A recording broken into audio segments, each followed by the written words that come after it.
Eh bien bonjour, je suis Frédéric Boran et dans la vidéo précédente, je vous avais parlé des listes.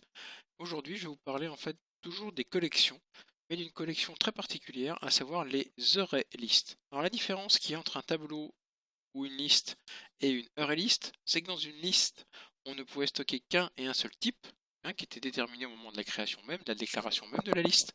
Ici, au moment de la déclaration de l'EureList, on ne va rien lui spécifier tout simplement parce que dans une collection de type EureList, on va pouvoir mettre tous les types que l'on souhaite. Alors, première chose pour la déclaration. Si on regarde, si je tape Eure, j'ai bien Eure mais j'ai pas EureList. Tout simplement parce que ici, dans les using, là, il va falloir que je rajoute un système.collection. Using, donc système.collection. Voilà. Maintenant, ici, j'ai le type, pardon, EureList. Alors, une EureList, je vais l'appeler ma collection, histoire de ne pas retaper le petit bout de code que j'avais déjà fait. Et donc, je vais dire que c'est un new EureList, parenthèse, parenthèse. Voilà. L'énorme avantage de ça, alors là, il me dit quoi? Bah, tout simplement qu'il n'y a pas de count, on verra pourquoi. Euh, donc l'idée, c'est qu'on va mettre dans ma collection pas mal de petites choses. Donc on va faire un point add, on va mettre bonjour. Donc ici, je commence par une chaîne. Ensuite, dans ma collection, je vais faire un point add avec 5 par exemple. Dans ma collection point .add, je vais mettre 5.2,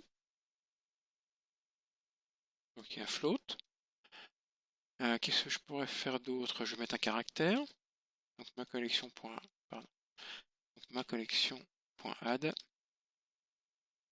Tout simplement, je vais en mettre qu'un de caractère. Voilà.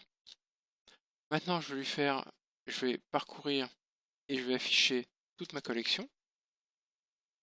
Donc ici, j'ai le count. D'accord, bon, ici c'est un entier, c'est pas une valeur, donc c'est pour ça qu'en fait c'est pas une fonction. Donc tout à l'heure ce qu'il m'a reproché c'est d'avoir mis des parenthèses. Donc, vous voyez c'est un petit peu piégeant, hein. Sur les listes, il faut mettre des parenthèses, sur une liste, faut pas en mettre. Donc on va regarder ce que ça donne.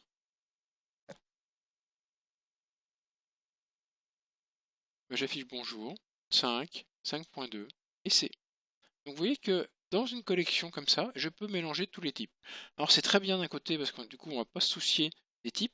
Par contre, le problème c'est qu'on va vouloir exploiter ça, il va falloir à chaque fois pratiquement analyser le type de, de l'élément sur lequel on est pour, pour l'exploiter ou pas. Imaginez qu'on traite des caractères et des entiers et qu'on veuille que les entiers, on verra comment faire dans la vidéo précédente.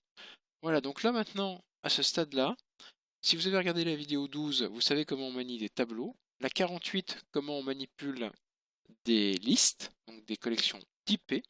Et dans celle-là, comment on manipule des collections non typées. C'est-à-dire que là, c'est vraiment totalement ouvert.